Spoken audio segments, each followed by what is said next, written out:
नहीं खाई ठोकरें सफर में तो मंजिल की अहमियत कैसे जानोगे? अगर नहीं टकराए गलत से तो सही को कैसे पहचानोगे? जिंदगी में यह दो बातें हमेशा याद रखना। पहली बात, गुस्से में कोई फैसला मत लेना। दूसरी बात, ज्यादा खुश होने पर किसी से कोई वादा मत करना। जय श्री राधे कृष्णा। प्रिय मित्रों, वीडियो शुरू करने से पहले हम सब मिलकर प्रार्थना करें।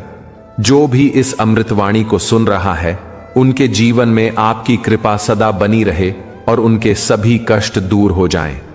मित्रों, अगर आप हमारे चैनल पर पहली बार आए हैं तो इसे अभी सब्सक्राइब कर लें और श्री कृष्णा जी के लिए वीडियो को लाइक करें तथा कमेंट में उनके नाम का जयकारा लगाएं, क्योंकि आपकी यह भक्ति इस यात्रा को और भी अद्भुत बनाएगी। मित्रों, जब भी हम जीवन में कठिनाइयों के द्वार से गुजरते हैं तो मन में यह सवाल जरूर उठता है, क्या भगवान मेरी व्यथा नहीं देख रहे? क्यों नहीं वो मेरी परेशानियों को हल करते? लेकिन याद रखो, जैसे दिन के बाद रात आती है, वैसे ही सुख दुख भी जीवन के संग चलने वाले साथी हैं। अगर जीवन है तो संघर्ष भी होंगे, और जब हर राह बंद होती नजर आए तो समझो एक द्वार ऐसा है जो कभी बंद नहीं होता। वो है भगवान श्री कृष्ण का दरवाजा। उम्मीदें संसार से नहीं, ईश्वर से रखो। मैंने कहा, हे प्रभु, मुझसे भूलें हुई हैं। श्री कृष्ण कहते हैं, मैं क्षमा करने वाला हूं। मैंने कहा, मैं बहुत परेशान हूं। श्री कृष्ण कहते हैं, चिंता मत करो, मैं तुम्हारा सहारा बनूंगा। मैंने कहा, मैं अकेला हूं। श्री कृष्ण कहते हैं, तुम अकेले नहीं, मैं सदा तुम्हारे साथ हूं। मैंने कहा, मैं बहुत दुखी हूं। श्री कृष्ण कहते हैं, ऊपर देखो, मैं वहीं हूं, तुम्हारे आसपास। जब भी ईश्वर को याद करो तो यह प्रार्थना करना मत भूलो, हे प्रभु, अगर कभी मैं आपकी उंगली पकड़ना भूल जाऊं तो आप मेरी कलाई थाम लेना। अगर कभी मैं राह भटक जाऊं तो मुझे अपने साथ चलते रहना। यदि मैं आपके नाम का जाप करना भी भूल जाऊं तो भी कृपया मेरा साथ न छोड़ना। प्रभु, ऐसी शक्ति मत देना जिससे मैं किसी कमजोर का अपमान करूं। ऐसा कोई भाव मत देना जिससे मैं किसी को देखकर ईर्ष्या करूं। ऐसा ज्ञान मत देना जिससे अहंकार उत्पन्न हो जाए। जब भगवान ने इंसान की रचना की तो उसे हर गुण प्रदान किया, पर एक तत्व ऐसा था जो उनके हाथ से छूट गया। जब मनुष्य वहां से चला गया, किसी ने भगवान से पूछा, प्रभु, आपने अपने चरणों के नीचे ऐसा क्या छुपा रखा है जो आपने मनुष्य को नहीं दिया? भगवान श्री कृष्ण मुस्कुराकर बोले, मैंने अपने पांव तले शांति को छिपा दिया है। मनुष्य पूरी जिंदगी इसी शांति की तलाश करता रहेगा। वह इसे भौतिक चीजों में, रिश्तों में और दौलत में खोजेगा, पर असली शांति उसे केवल मेरे चरणों में ही मिलेगी। ईश्वर के पास दो अद्भुत शक्तियां हैं, एक है माया और दूसरी है भक्ति। जो माया को छोड़ भक्ति का मार्ग चुनता है, वही सच्चे अर्थों में प्रभु से जुड़ पाता है। और जब कोई उनके चरणों में आकर सिर झुकाता है तो भगवान श्री कृष्ण कहते हैं, बताओ तुम्हें क्या चाहिए, माया या भक्ति? एक बार भगवान से किसी ने निवेदन किया, प्रभु, मुझे बताइए माया और भक्ति में फर्क क्या है? भगवान मुस्कुराए और बोले, अगर तुम्हें दूसरों को अपने इशारों पर चलाना है तो माया अपनाओ, और अगर तुम मुझे अपने प्रेम से झुका देखना चाहते हो तो भक्ति का मार्ग चुनो, क्योंकि माया वहां होती है जहां जीव हावी होता है और भक्ति वहां जहां मैं स्वयं झुक जाता हूं। भगवान श्री कृष्ण कहते हैं, माया के नृत्य में संसार नाचता है, लेकिन जब भक्ति आती है तो मैं स्वयं नाचने लगता हूं। किसी ने पूछा, प्रभु, भक्ति क्या है? उत्तर मिला, भक्ति न हाथों से होती है, न आंखों से, और न ही शरीर की ताकत से। अगर ऐसा होता तो अपंग, अंधे और कमजोर लोग भक्ति न कर पाते। भक्ति मन की गहराइयों से उत्पन्न होती है, जो भावनाओं के समंदर में डूबकर प्रकट होती है। भक्ति कोई कर्मकांड नहीं, बल्कि आत्मा से आत्मा का संबंध है। प्रेम में लिपटा वह भाव जो भगवान तक पहुंचता है।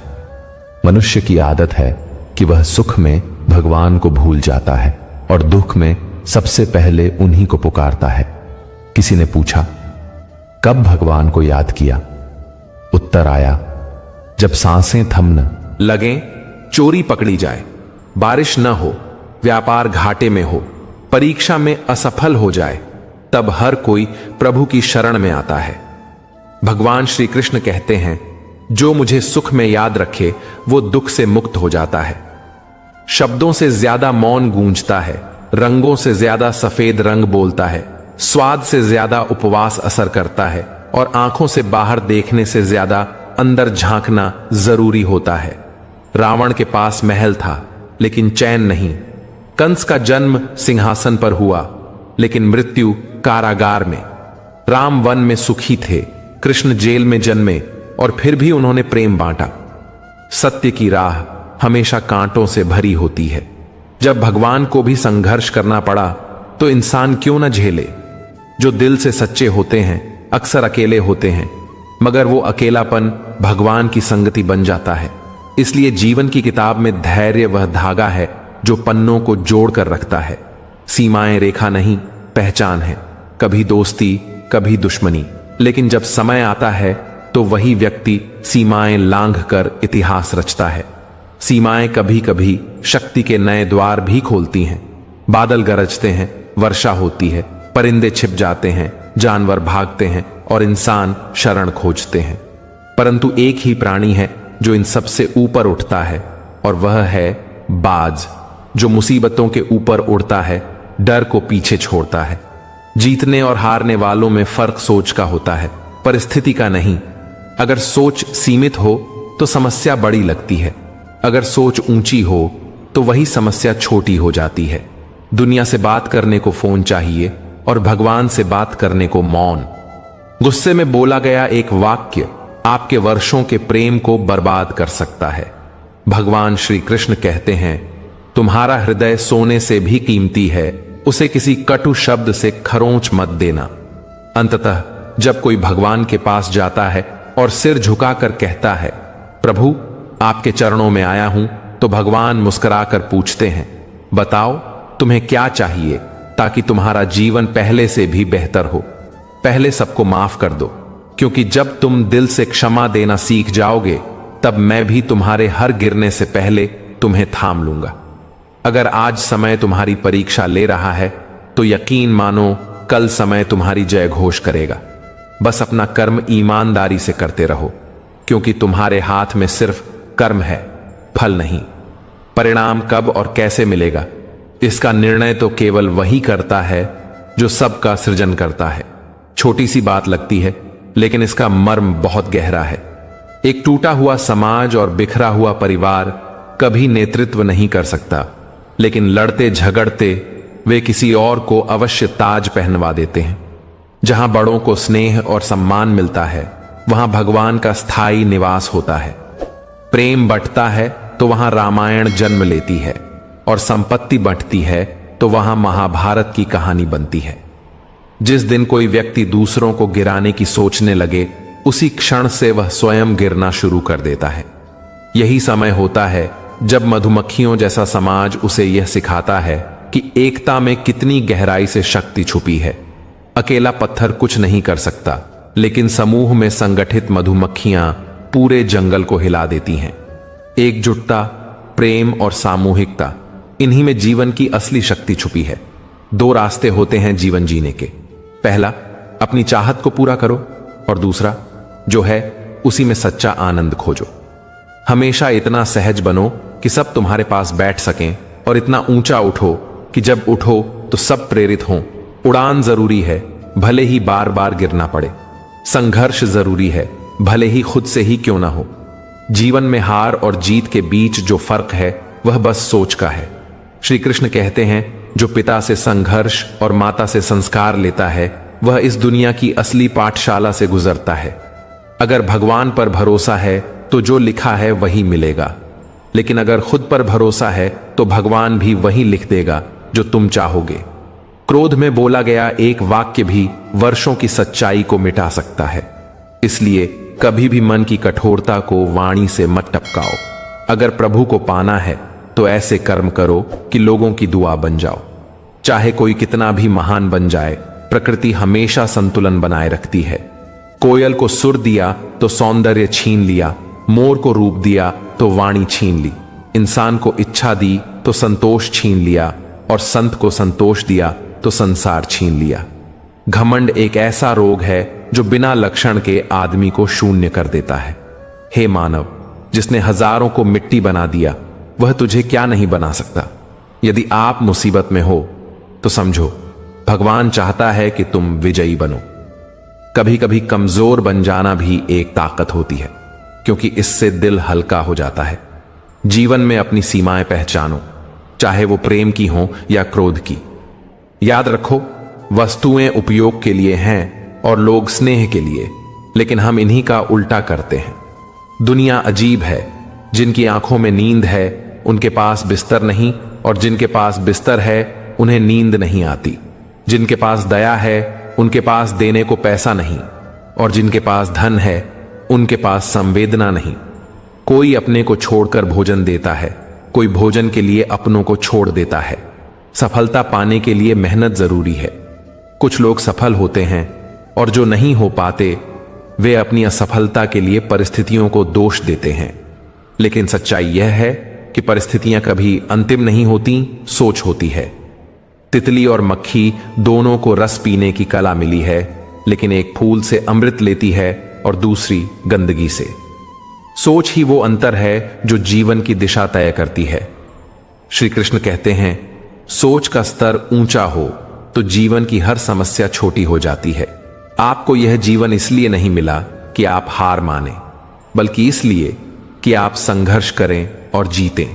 क्योंकि जो भी सच्चे मन से अपने कर्म में लगा रहता है, उसे कभी खाली हाथ लौटना नहीं पड़ता। क्योंकि जिसने हमें जीवन दिया है, उसने अंत में सब कुछ दिया है। लेकिन एक तितली जब कोमल फूलों के पास पहुंचती है, तो न केवल उसका अमृत लेती है, बल्कि उन फूलों की सुंदरता को आगे बढ़ाने में भी मदद करती है।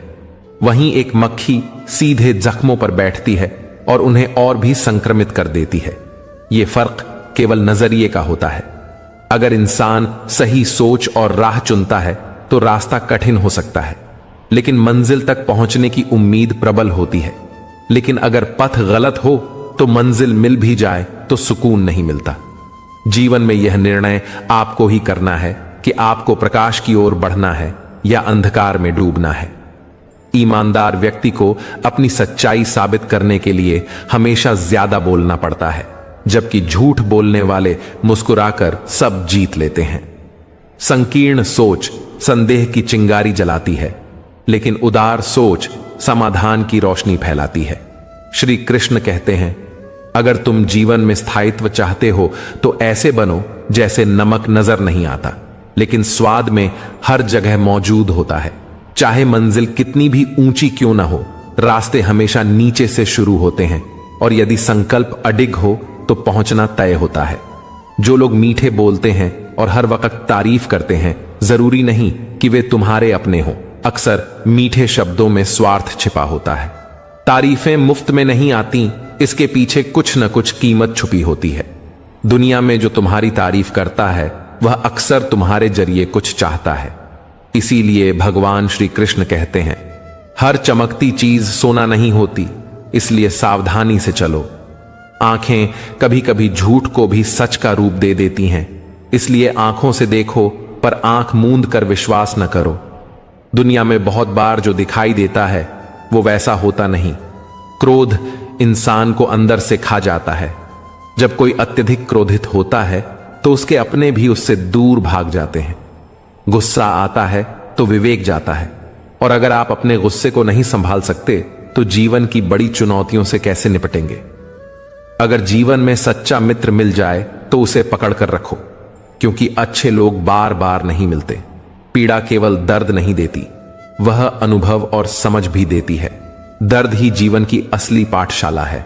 अगर आप ठान लें कि केवल 3 घंटे सोकर उठना है, तो आपकी आत्मा भी उसी समय आपको जगा देगी। मनुष्य के भीतर अनोखी शक्ति होती है। जवानी किसी को भी दे दो, लेकिन बुढ़ापा ईश्वर को दे दो, क्योंकि जवानी में हम भूल करते हैं और बुढ़ापे में उन भूलों से सीख लेते हैं। जब ताकत होती है तो हम गलतियां करते हैं, और जब वो चली जाती है तब हम सद्गुणों की बात करने लगते हैं। सोच कर देखिए, क्या आप अपनी जिंदगी को अपने विचारों से चला रहे हैं या दूसरों के इशारे पर? जीवन दिखावे में नहीं, गहराई में बसा है। कई लोग मीठी बातें करते हैं लेकिन जरूरत के वक्त मुंह फेर लेते हैं। हर मुस्कुराता चेहरा तुम्हारा अपना नहीं होता। हर सहानुभूति जताने वाला वाकई में तुम्हारा भला नहीं चाहता। अपनी बातें उन तक मत खोलो जो केवल सुनने का नाटक करते हैं। श्री कृष्ण कहते हैं, दुख सिर्फ दर्द देने के लिए नहीं आता, कभी कभी वह हमें जीवन की सच्चाइयों से भी परिचित कराता है और इसीलिए कई बार दुख भी सहना पड़ता है। दुख बेचे नहीं जा सकते क्योंकि दर्द कोई सामान नहीं होता जो बाजार में कीमत पर बिक जाए, और सच्ची खुशी भी कोई चीज नहीं जो पैसों से खरीदी जा सके। कई बार वही इंसान तुम्हारी आंखों में आंसू लाता है जिसके मुस्कुराने के लिए तुम सब कुछ कुर्बान कर सकते हो। चेहरे की चमक से मत आंकना किसी को, क्योंकि कभी कभी स्याह रंग के पीछे भी उजला दिल छिपा होता है। अगर कुछ अलग बनना है तो भीड़ से अलग हटना ही पड़ेगा, क्योंकि भीड़ साथ तो देती है लेकिन आपकी पहचान को निगल जाती है। सवाल पूछने वाले तो बहुत मिलेंगे, लेकिन जो बिना बोले तुम्हारी फिक्र करता है वही सच्चा हमसफर होता है। भगवान श्री कृष्ण कहते हैं कि अपनी तकलीफ हर किसी को मत बताओ, क्योंकि दुनिया में अपने कम और तमाशा देखने वाले ज्यादा होते हैं। माना कि रुपये से सुकून नहीं खरीदा जा सकता, लेकिन जब जेब खाली हो तो सुकून भी दूर भाग जाता है। जो इंसान खुद की कही बात पर कायम नहीं रह सकता, वो दूसरों के साथ रिश्ते क्या निभाएगा। जो आपके मूल्य को न समझे, उससे दूरी बनाना खुद से प्रेम करना होता है, और यह घमंड नहीं, आत्मसम्मान होता है। वही करो जो तुम्हारा अंतर मन कहे, न कि वो जो दुनिया की भीड़ बोले। जिद और क्रोध और गलतियां किसी तेज हवा की तरह होती है जो अपने साथ रिश्ते और सम्मान उड़ा ले जाती है। जब दूसरों की गलतियां चुभती हैं लेकिन खुद की खामियां नजर नहीं आती, तभी विनम्रता की जरूरत होती है। मैं उन चेहरों पर भरोसा करता हूं जो झूठ बोलते हुए समझते हैं कि सामने वाला कुछ नहीं समझ रहा। धन कमाने वाले तो हर गली मोहल्ले में मिल जाते हैं, लेकिन विवेक और समझ के लोग बिरले होते हैं। इंसान अपने विश्वासों से ही खुद को गढ़ता है। जैसे विचार होंगे वैसा ही जीवन बन जाएगा। एक मूर्ख सोचता है कि सारा काम उसी के बूते चल रहा है और इसी अज्ञानता से उसमें अहंकार पनपता है। लेकिन भगवान श्री कृष्ण कहते हैं, इस संसार की हर गति में ईश्वर की ही प्रेरणा छिपी होती है। क्या पता आप जिससे जुड़ने की कोशिश कर रहे हैं वह भी किसी और को तलाश रहा हो। अगर आप दूसरों से उम्मीद लगाओगे तो टूट जाओगे, लेकिन खुद से उम्मीद रखोगे तो अडिग बन जाओगे। इंसान अक्सर यह भूल जाता है कि वह जिन चीजों के लिए दौड़ रहा है वे सब अस्थाई हैं। इस ब्रह्मांड में अगर कुछ स्थायी है तो वह आत्मा और मन की शांति है। जब आप कुछ अच्छा या बुरा करते हैं और सोचते हैं कि कोई देख नहीं रहा, तो भगवान श्री कृष्ण कहते हैं कि मैं हर पल देख रहा हूं तुम्हारे कर्म, इसलिए मत सोचो कि तुम अकेले हो। जब कभी दिमाग कहता है कि जैसे को तैसा करो, तो दिल कहता है अगर हम भी वैसे बन गए तो फिर हमारे और उनमें फर्क क्या रह गया। सिर्फ पैसे इकट्ठे मत करो, दुआएं भी जोड़ो, क्योंकि पैसे से तो केवल चीजें आती हैं, लेकिन दुआओं से प्रेम, आरोग्य और सुख आता है। जो समय तुम्हारे पास अभी है उसका पूरा उपयोग करो, क्योंकि अगर तुम सही वक्त की राह देखते रहोगे तो पूरी जिंदगी इंतजार में ही रह जाएगी। इंसान सोचता है कि शायद जिंदगी संवर जाएगी अगर मैं ये देख पाऊं कि मैं क्या कर रहा हूं, ना कि बस ये कि मेरे साथ क्या हो रहा है। कठिन समय में इंसान को अगर कुछ बचा सकता है तो वो है उसकी सीख, उसका धैर्य, उसकी सूझबूझ, उसकी हिम्मत, सत्कर्म, सत्य बोलने की आदत और सबसे जरूरी ईश्वर पर अडिग विश्वास।